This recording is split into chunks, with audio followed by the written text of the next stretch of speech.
Hello everybody! Welcome to the Edinburgh Fringe. Is everyone having a good festival? Yeah. Yes! Oh my gosh, well it's really quite hot in here, thank goodness. Is everyone warm? Yes, that was my warm-up joke. So yeah, this is my third time at the Edinburgh Fringe, but the first time I came up here, my friend wrote me an email and she's like, do you want to come up to the Edinburgh Fringe? Genuinely thought it said Edinburgh Fridge, and I was like, what's in an Edinburgh Fridge? Haggis and heroin? And she was like, no Kimberley, what's wrong with you? And I was like, I'm sorry, I've just have a real problem with the written word because I'm dyslexic. It's just something to do with our brains, or as us dyslexics like to write, our Brians. But my mum's in the audience today. Give it up for Mum. My mum is so supportive of my comedy. She is the only mum that will encourage me to keep going with my comedy career and quit my actual job. And she's also really encouraging. Yeah, she's also really encouraging of my dyslexia. Like, when I was younger, she used to be like, Kimberley, don't worry, all the best people are dyslexic. Einstein was dyslexic. And I'm like, Mom, the only thing that Einstein and I maybe have in common is a moustache.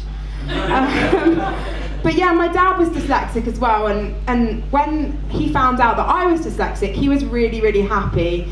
Not because we'd found an answer to all my problems, no, because we got a free laptop. And then he told me that he wanted a Labrador, and I was just really worried that he might have blinded me. You know, that's a joke about guide dog, guys, keep up. I know it's early. So yeah, speaking of working in an office, I used to work in an office, and my advice to anybody that works in an office is to always have something planned for the weekend, because otherwise Kevin is going to invite you to whatever he's doing. Like, a bunch of us are going on a fun run this weekend, Kimberley. You wanna come? I'm sorry, Kevin, I'm seeing my gran. Is that the gran that died last week? Very clever, Kevin. And by the way, what's fun about a run anyway? Yeah, Kevin, I am seeing the one that died last week, and it's gonna be really sad. And then he's like, didn't the other one die the week before? No, Kevin, she just moved to Croydon, which is a form of death. But yeah, anyway, so I was sitting in the park the other day catching some rays, Ray Ronaldo, Ray Ramirez. No, that's a joke, guys. I'd never date a guy named Raymond. But yeah, no, I was like sunbathing, catching some sun rays, and this guy jogs past me, and he's like, nice top. And I just thought, I have the hardest time accepting compliments. And I like go through the 5 stages of grief. So he was just like, nice top. And then straight away I'm like, denial, like looking around me, like, was he talking to me? Secondly, there's like, oh my God, I can't believe like he's talking to me. And thirdly, there's anger, like, how dare he talk to me like that? I'm not a piece of meat to be ogled over. And then there's bargaining, like, please God, can he come back? He might have been the one. And then there's acceptance, like, he's right. This is a nice top, actually. Yeah, I think I'll wear it again.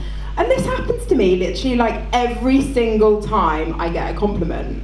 Maybe it's a side effect of having boobs, but it's a good thing that I don't get compliments very often because, you know, otherwise I'd be seriously stuck just in the park sunbathing. But yeah, so I used to work in an office, but then recently I went traveling and I went to a Buddhist retreat. And it was a silent retreat, right? And it was free because Buddhists are shit businessmen. But they gave us wooden pillows, right? Which isn't really a pillow, that's more like a shelf. But we couldn't complain because it was a silent retreat. Sneaky monks. But you know, monks do take vows of silence, and if I ever see one of them in my gig, I'm gonna be like, make some noise if you're taking a vow of silence. Just get them back for that wooden pillow experience. Problem is, when I was in this place, I really fancied the lead monk, and we were meant to be meditating, but I just found it really distracting. And I'll tell you something, guys, what I learned is that days are long when you don't have an iPhone. And I did find myself, and I was like, wow, sexy little minx, 33 years on the clock, not too shabby. But I decided to put her back and I kept looking. So I continued traveling. I went to America, New Zealand, Canada, or as I like to call them, the colonies. And I met this Mexican guy. And he was so Mexican, like he had tacos for breakfast.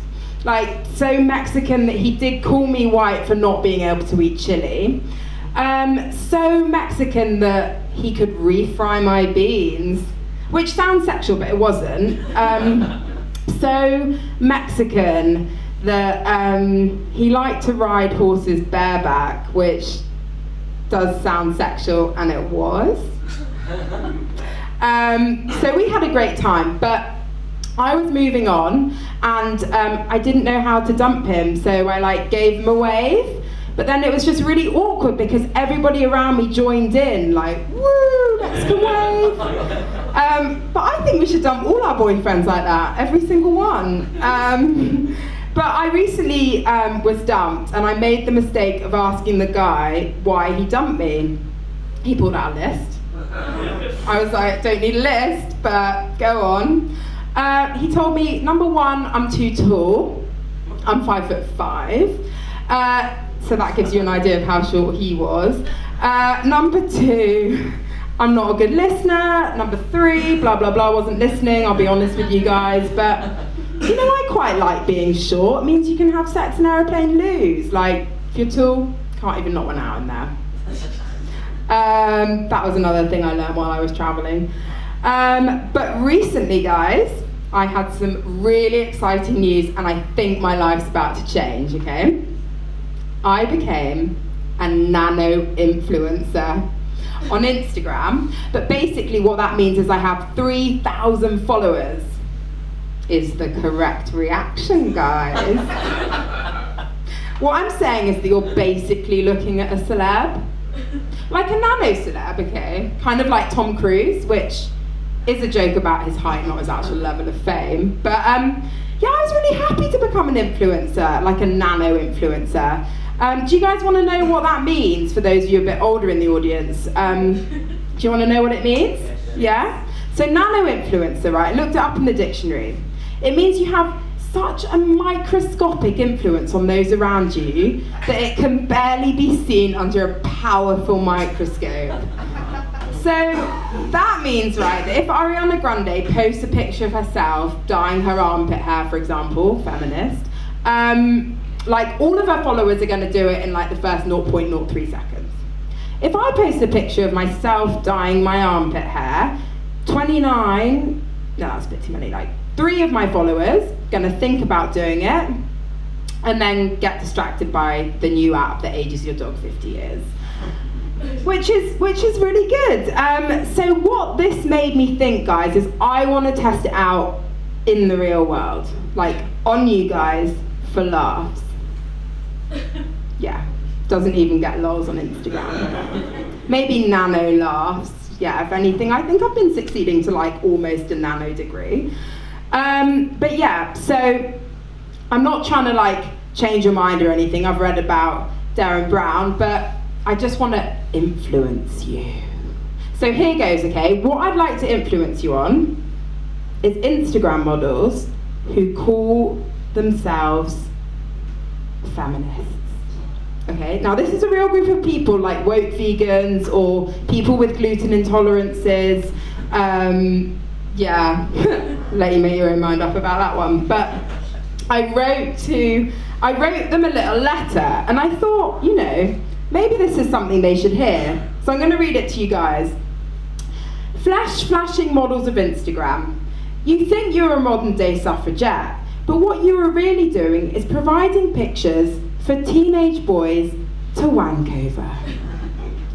Now, I'm pretty sure that the definition of feminism is that no teenage boy should have a hand shandy over me without my explicit consent and signed NDA. That's Feminism 101. So, while it is laudable that young women want to use their platform on Instagram to put forward the feminist messages, it is off-putting that they do so through the medium of tight t-shirts that barely cover their tits. Sorry, mammary glands. No one is reading your t-shirt. If anything, you were sending out mixed messages. Okay, guys? Okay. So I just want to admit, right, that like I'm not perfect. Like my Instagram looks like I look at unsolicited dick pics and like them. It's basically an addendum to my dating profile. And when I'm having hot, sweaty sex with a rich guy, the first thing on my mind is the gender pay gap. So when he's like, "You like that?" I'm like, "Are you gonna pay us more?" Or he's like, "Who's your daddy?" I have to remind him to be like, "Who's your non-gender specific role model?" But sometimes I forget. And I recently came back from traveling, and you know, my Instagram was like, "I'm having so much fun," but my eyes were like, "I've never been more alone." And that got me to think, like, what message are we putting out to teenage girls, like 18-year-olds, about body image? And now I want to get your opinion, guys. Do you think that Instagram models that call themselves feminist should wear more clothes? No. Yeah. Woo! Yes! If anything, I think I've succeeded to more than a nano degree, like a micro-influencer. Anyway, guys, thanks. You've been wonderful. And if you want to follow me, that is what I look like from the back.